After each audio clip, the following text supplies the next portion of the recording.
Thank you very much for being here. I'm just going to give you a custom roadmap to get your expected results using technology. What I've been learning in my own experience is every time you just go through an organization, they call me because the technology is getting something wrong in the organization. So in my experience, I just created this roadmap that is based in accountability. And also is based in execution. Execution because you can have the best technology that you want, but if you don't use it with critical thinking, it's not going to work. And the best part of it is that the human element is very important just to upgrade your business results. So I'm going to start just by giving you this picture here that the A state and the B state, or the future state. The A state is where we are right now. And sometimes when we use the technology, it's A+. I mean, you get some fragmented results. And sometimes I see managers that they are afraid of technology. And the narrative that you see or you hear in the world is that technology is going to reduce labor force. I can imagine students right now when they say, Dad, how come I'm studying for what? In 2 or 3 years, nobody's going to hire me. So how can we do in order to get what we call digital future state? And I'm talking about my own experience, okay? I've been working with companies in Latin America, the Caribbean, the South Florida. And for me, I'm very pragmatical. I just study models, but this is my own one. Because I'm learning a lot how we can get expected results. So what I call this digital future state is start with imagining our picture of success. It's just like opening or constructing or designing our own puzzle, even though you don't know it. But it's very important that you really create a picture of success before using the technology. And for me, what I call this picture of success is not only talking about business results, it's talking about also the execution that you can imagine with your roles, with your strategic and medium-level managers, how they're going to coordinate, how are they going to break silos that they usually, discuss and have those blaming environment within the company. So it's very important for you to get that picture of success and how you can use that technology as a critical success factor in order to get a roadmap to get those business results. So this is important to imagine that before getting a new technology. And that's one key step that I see in managers that they don't do. They don't imagine the picture of success. And what does it mean? I'm going to explain this triangle that is very important. And then I'm going to show you their roadmap, and Andrés is going to explain to you a case that we're offering that we work in the tourism sector for the island. Okay? I just spent here 4 days, and let me tell you that you have a beautiful island. I've been in other islands in the world, and you got all the strength necessary to become the best island and the best country in the world. But you have to really execute with your technology. First, the first step that you have to make is you have to have a real interpretation of your external drivers. Technology right now, in 3 or 4 months, are going to be different. So you have to imagine that technology. Labor force is going to be different. Your competition might think, wow, we're going to do something for the technology and our results. So the first thing is you have a tendency of these external factors that are very important to understand at a strategic level. And then, when you got that real interpretation, then you create your picture of success. How are you going to be recognized by our clients?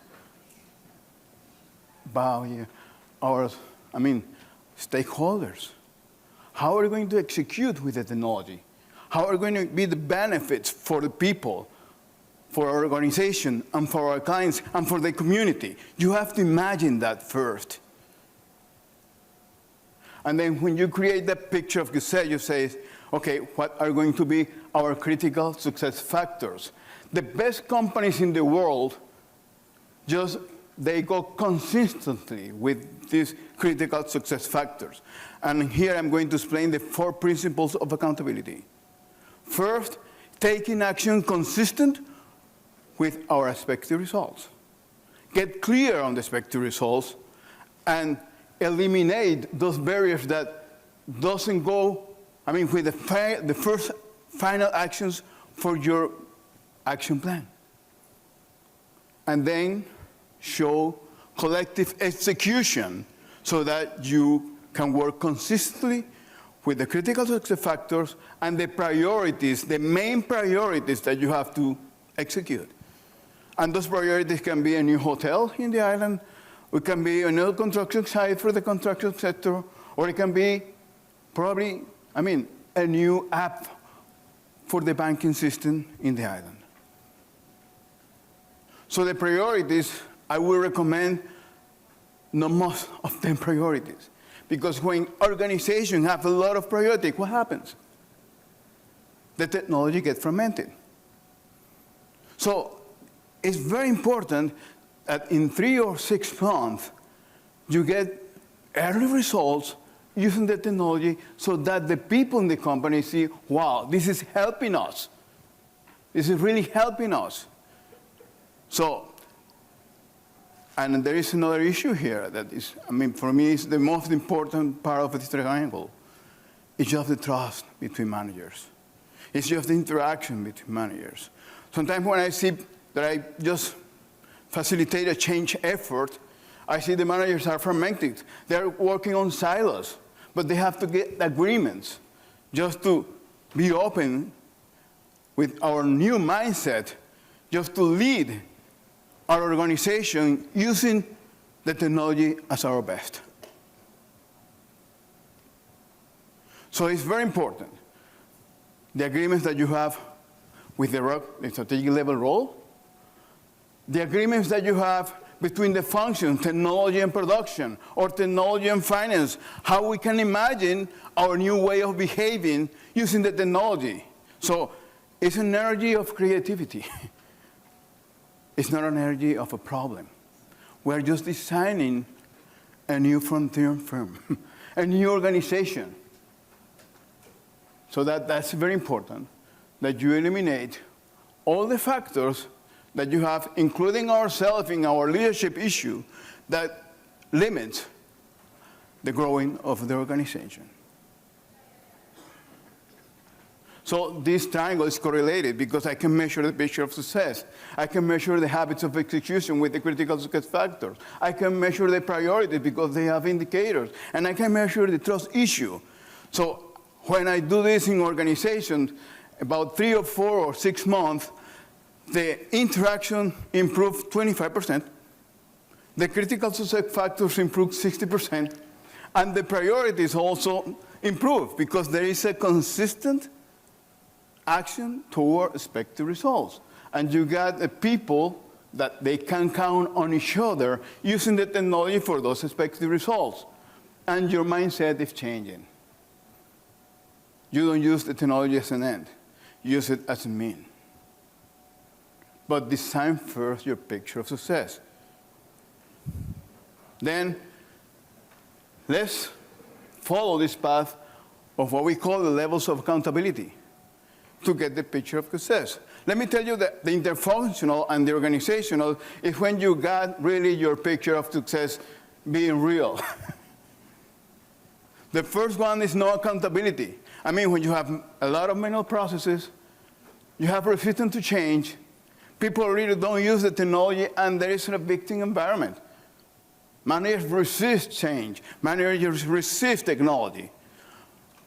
sometimes you see organizations that, okay, they work and they have people that are using AI. But the managers, they say, why are you using that? What is that? So there is an individual mindset. You see, not too many people, but they've started using the technology for their own productivity. Okay, but there is resistance between organizations. And I have seen companies that you see the finance department that probably is using a lot of technology, but you see that the other department is not using it. So when the manager is talking in the board of directors, they say, wow, we are using this, and start blaming each other. So you got what we call the team accountability, the silos mentality. These three levels really are levels, what we call the A state. You get some fragmented solutions, some fragmented results. The shift in paradigm is when you apply the triangle and create your picture of success with a cross-functional culture. And you say, what is the primary technology and the primary priority that we're going to use, and what could be the technology that we're going to show the first results, and we're going to grow with a new culture and new habits of execution. So, I'm just going to have a Mentimeter here, just to really create a question. What is your level of accountability that you have right now in your organization? Okay, I think it's not the question. It's not the question. But the question is, what is the level of accountability that your organization have right now? Is no accountable? Is individual? Is team accountability working in silos? Or really is cross-functional or interlocking accountability? Okay? If that is the case, let me show you a quick roadmap. And then Andrés is going to explain to you a narrative using the tourism sector just for a quick example. The first thing that you do is just to have an accountability assessment and a digital maturity test in your organization. And when I say accountability assessment, I just mean the external drivers and the level of accountability in your organization. Then, with that information, you visualize your picture of success. What is the impact in your roles? What kind of execution do we need to have? You can have the technology expert, or you can have the HR expert, and you can have your own expertise and create that puzzle. That's very important because that will give you an open, to start creating a new shift, a new paradigm for the leadership, okay, even though you don't know it. And then you start, okay, here's the question. Select in which accountability level is your organization. No accountable, individual, team accountability, cross-functional accountability, and organizational accountability. Let's see how the votes are getting there.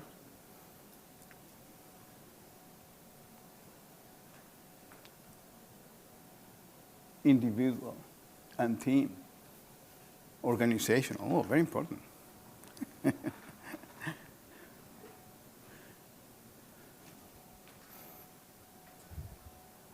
Great. Well, we can learn the ones that have organizational accountability.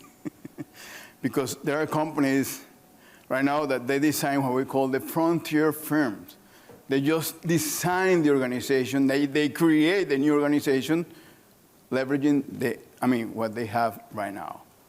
Sometimes you see organizations that when I'm going to use the technology, I don't have the data, I don't have the processes, I don't have the procedures, but I want to use this technology.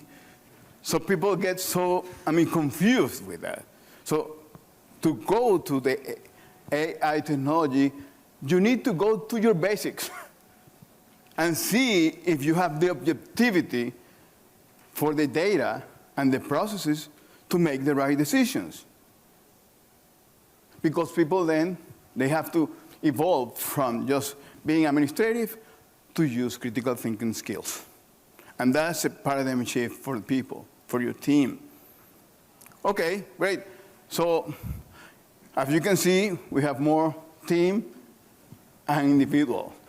Now, how is the roadmap? The roadmap, after you do the accountability assessment and the digital maturity test, okay, you get that alignment, and then you visualize the picture of success, and that's an easy process, but it's very, very impact for the high-level managers, because they start creating a new mindset of how the technology can integrate the habits and the priorities they face. And then they define the critical success factor that can be, okay, let's have a critical thinking skills. Let's create a roadmap for technology in this priority. Or let's have upskilling and reskilling. That's very important. How are we going to develop our people? And then after that, well, decide the main priorities. I mean, that tangible priority that for you, aligned with the critical success factor, are going to create important results for the company. And you have to do a measure. I mean, you have to be consistent with your meetings and being accountable to the critical success factors and the priorities that you're going to do for the technology. And try to eliminate all the other variables that doesn't add up to that. Because it's a transitional process that you have there. Important here is the upskilling, reskilling, and cultural change. But they will see the cultural change when managers start using the technology for the time decision-making process. And then the follow-up is very important, and the proactive plan, because this is not linear. This is like zigzag. This is, the better you recover from failures or something that doesn't work well, the better. Sometimes it's your own team that identify that, and that's when you create a team that everybody can count on each other to get expected results, and they can use the technology and upgrade your results. And at the end, there are support systems like finance or HR that also align with this culture change. And then you recognize your people in 3 or 4 months, or 6 months, when you see the priority is getting there. It's getting client satisfaction. It's getting more efficiency processes. And it's getting a culture where technology is in place to get those expected results. It's simple, but you have to change your mindset. And you have to have the best people in force just to learn how to do this. Let me tell you my own experience. It's not learned in university.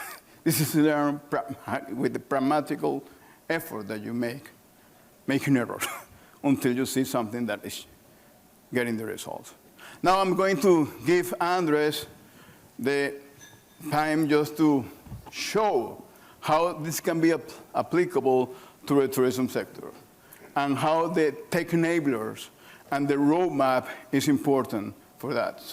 And also we have a paper that we're going to give you with the banking sector, the finance sector, and also the construction sector, applying this scope so that you can have it as a reference. Great?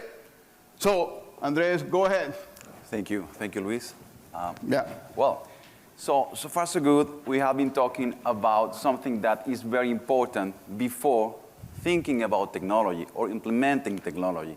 And it's all about collective action that are going to be continuously developing within an organization, or in this case, within a sector.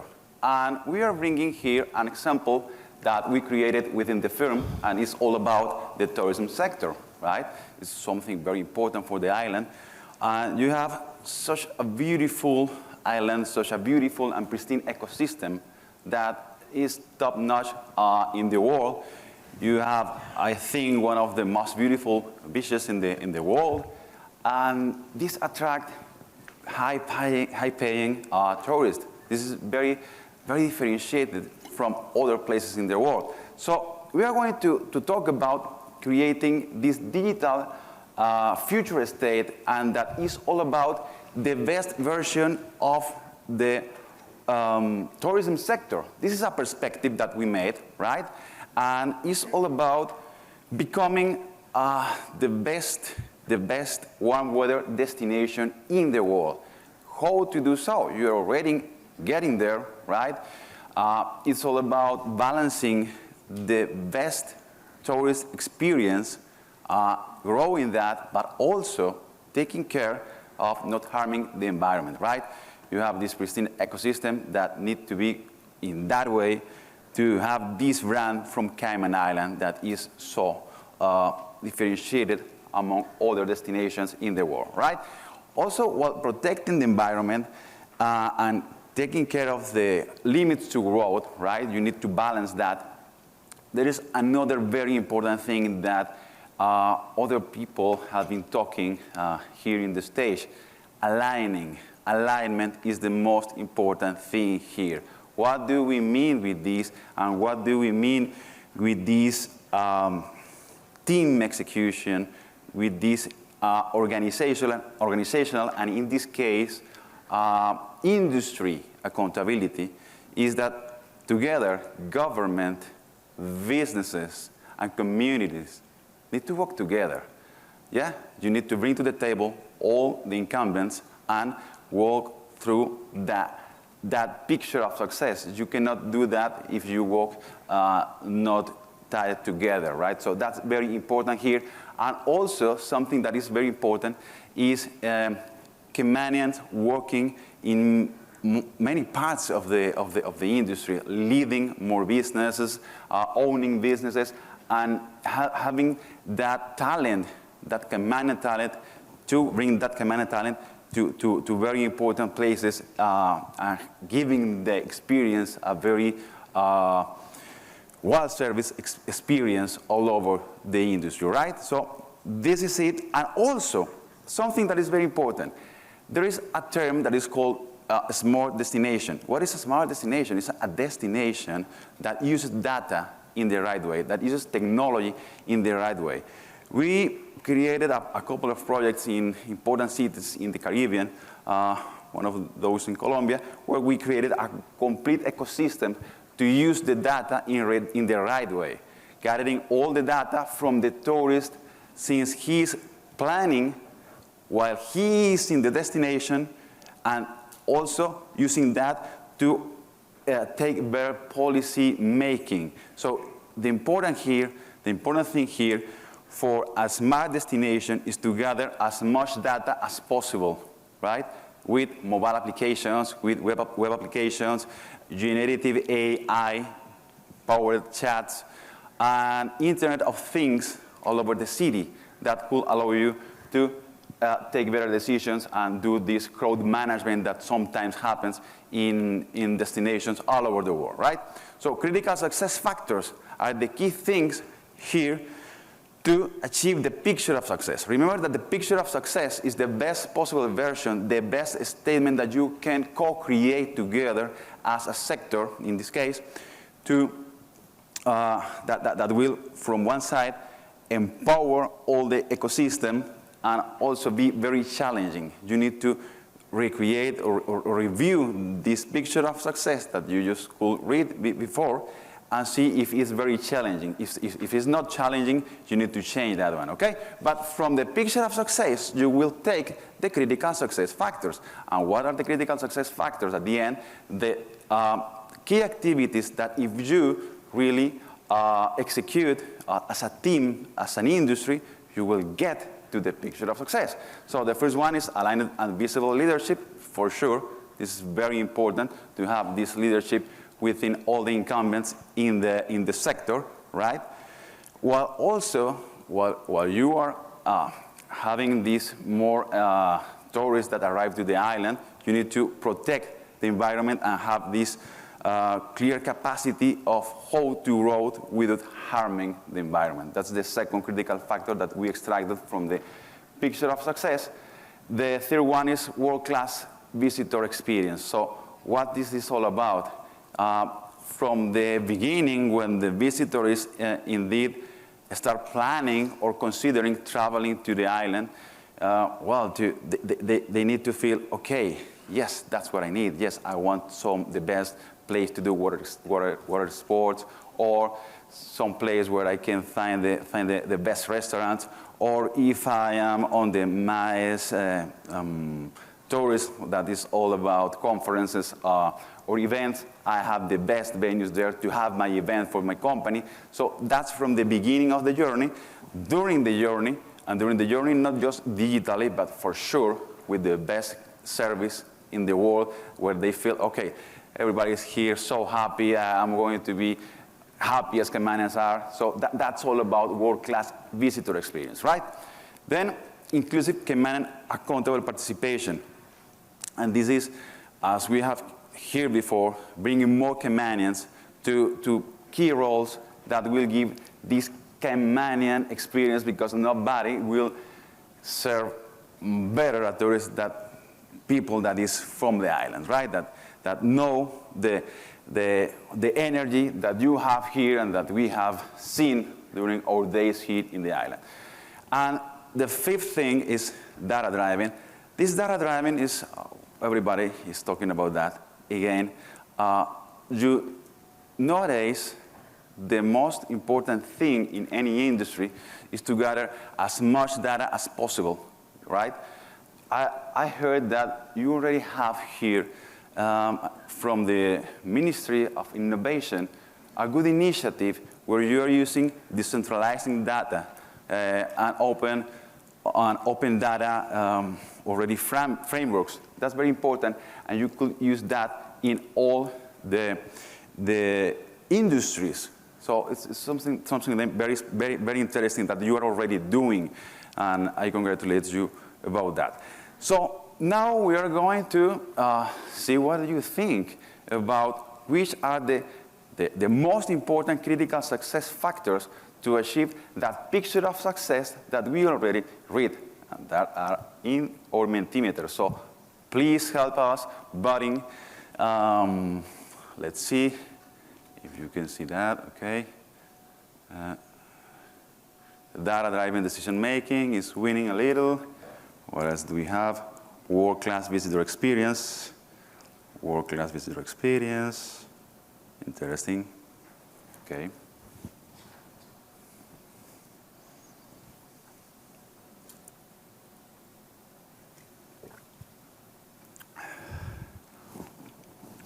Well, so we have world-class visitor experience, data-driven decision-making. Great, yes, protect environment and clear carrying capacity. That's part of the attractiveness of Cayman Island, for sure. So, well, this kind of exercise, this is for the tourism sector, but this kind of exercise where you co-create the picture of success and then review the critical success factor is key to work towards the achieving of the best version of a sector or a company, or indeed, you know, the future state could be used even for yourself, right? You can visualize which is your picture of success, which are the critical success factors to achieve that, the key priorities, and then we will continue, please, with the presentation. Okay, thank you. So the primary priorities, we already see the critical success factors. What are the primary priorities? The primary priorities is all about the projects, the quick wins, or the most important projects that need to be inside, in this case, the industry, to achieve the picture of success. So the first one is sustainable destination standards. Well, again, we want to grow, but we need to grow responsible with the ecosystem. That's all about that project. The second one is integrated tourism data and insight hub. Again, a smart destination is all about gathering most data in each touch point of the tourist, right? So gathering that data within all the ecosystem, and with those open data standards and decentralized data that you are already implementing, you will have the base for doing that, okay? Caymanian experience. I will take this third and the fourth, and I will call that Caymanian experience. What is Caymanian experience? Again, I've seen presentations where you do such a great narrative to to what's the heritage of Caymanian, of the Caymanian. And it's very interesting to see part of the story of the island, and you need to bring that Caymanian experience to the tourist, right? Obviously, while doing an excellent service. And here, for example, you can implement digital platforms that show everybody within the industry how to do the best service in the world. That kind of things, some countries have been doing some e-learning initiatives to get everybody in a sector to be completely savvy about a particular term. So something like that could be done here, right? Then, last but not least, this is all about market and product diversification. So what this is all about is bringing the best potential tourists here, like the tourist that is looking forward for the best place to do water sports, or the tourists that want to do their events here, so that are high-paying tourists, right? So this is it. Now, please help us to prioritize these potential projects within the sector. So let's see that. Experience and Excellence Service Academy, great. Caymanian Tourist Talent Development is at the second at this moment. Well, Excellence and Service Academy, Cayman Tourism Talent Development. Okay.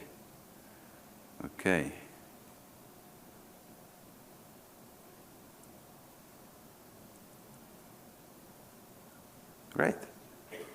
All right, so this gives us an idea. Again, this is a co-creation exercise. This is something that needs to be, in this case, again, with government, business owners, and also the communities, right? Bring together incumbent leaders from each actor within the tourism sector. Well, Experience, Excellence, and Service Academy, and Cayman Tourism Development. That Cayman experience that we were talking before, okay? So great. Thank you so much. Please yes, thank you. So, well, we have been talking about accountability. Again, what is accountability all about? It's taking collective action together towards a big objective that is both very challenging, yes, and very motivational. That's all about becoming, in this case, sector accountability within the tourism, right? Everybody in the sector, government, associations, business owners, and the community working together and having those agreements that we are going to achieve something. So the KPIs are completely shared. And I also heard something very interesting. You are going to create and develop this scorecard. That's something that I really congratulate you for doing so. The destinations that do so, and I for sure, the scorecard is not only about tourism, but it's something that will help the industry a lot. That will you allow to get the organizational accountability, or in this case, the sector accountability, more easy, because everybody is going to share how we are with the right KPIs, with the right indicators, and how we are achieving that picture of success that we're co-created together, right? So, well, so far we talked before that there is a roadmap to achieve this. So this roadmap is at the beginning doing this accountability assessment, how we are using technology, how we are working together within the actors of the industry, and if we have some shared agenda or not. That's the most important thing here. And to think together what are the objectives that we want to achieve. So with that, we co-create the picture of success. We presented our perspective, and you can create within the industry something more accurate, right?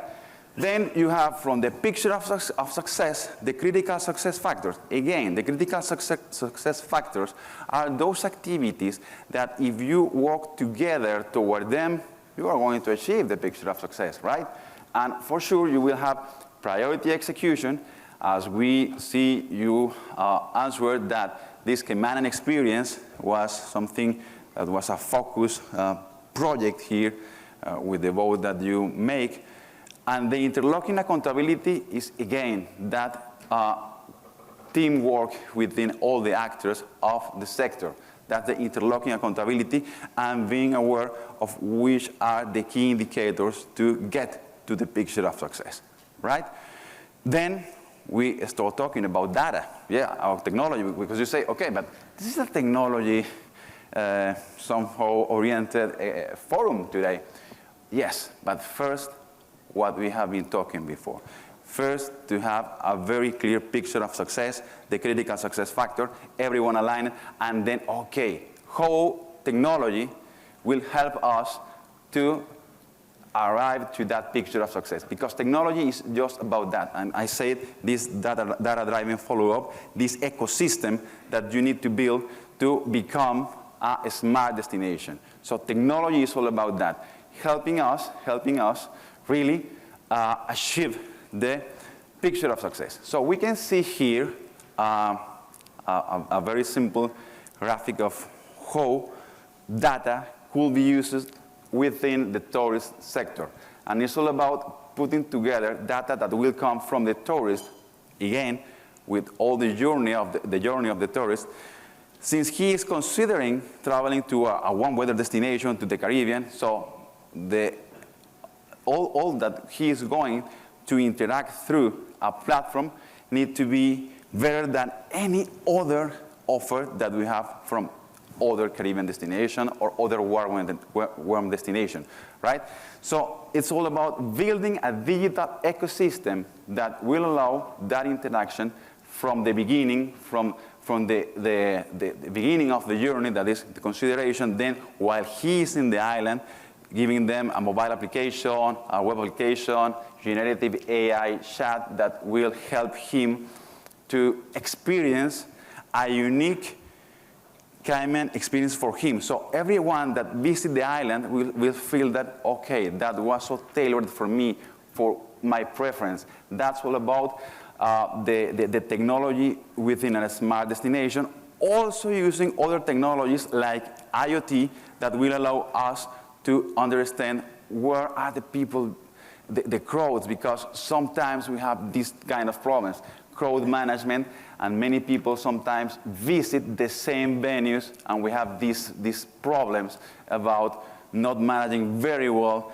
the crowd when, I don't know, 2 or 3 cruise lines arrive at the same time. Maybe you will have these kind of problems. So this is all about having data that is gathered from all the incumbents in the industry, from the tourists. We can have an open data platform that will get all the data from the tourists, from the businesses, and the government will use this to have better decision and policy making. That's all about, okay? That's all about these tech enablers for the industry. And, well, technology, again, what is technology for the future state? And when you start using technology? First, again, align all the team within the industry or within the company, in this case, within the tourism industry, and start looking at these building blocks. You can see here that the important thing here is for AI, you don't need to know that that's completely built on neural networks. You don't need to understand that. You need to understand this. AI is all about software that learns and makes decisions. It's like you have a digital brain that you train to do whatever you want it to do. That's AI, generative AI. We are not going to talk about machine learning and other things, linear regressions. No. The generative AI, indeed, you already say that before you take your coffee, you already used the generative AI. You already asked something. And for sure, you are good now at doing some prompting. You know the basics of prompt engineering. That is this part of software engineering that helps you to do better prompts. But you, for sure, are very good at that. So please read this. You will have this reference. We are going to send that to you.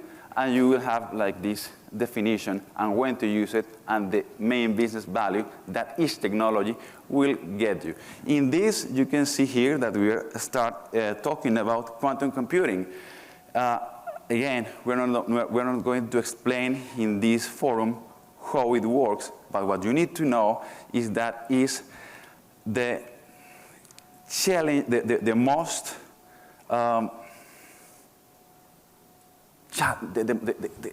it's something that will help you solve problems that now take a lot of time, indeed also to artificial intelligence.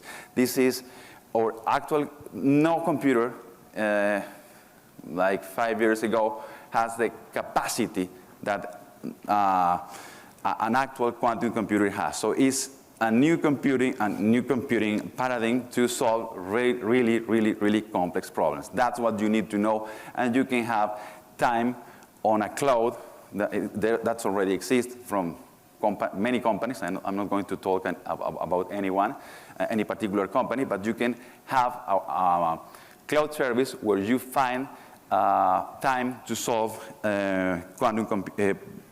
very complex problem using quantum computing. Right? So, well, this is all about the building blocks. This is all about the technology that could be used. But remember, before having this picture of success very clear, your critical success factors, and then, yes, applying technology. So, Luis. Yes, to sum up this presentation, in our own experience, there are 5, I would say, leadership skills that you have to develop in order to, to create an environment where people can count on each other with the technology to get expected results. First, is to get clarity about that picture of success. When you get that clarity, you have the narrative to promote the sense of purpose. And people begin to see that the technology is there. Okay, that's very important.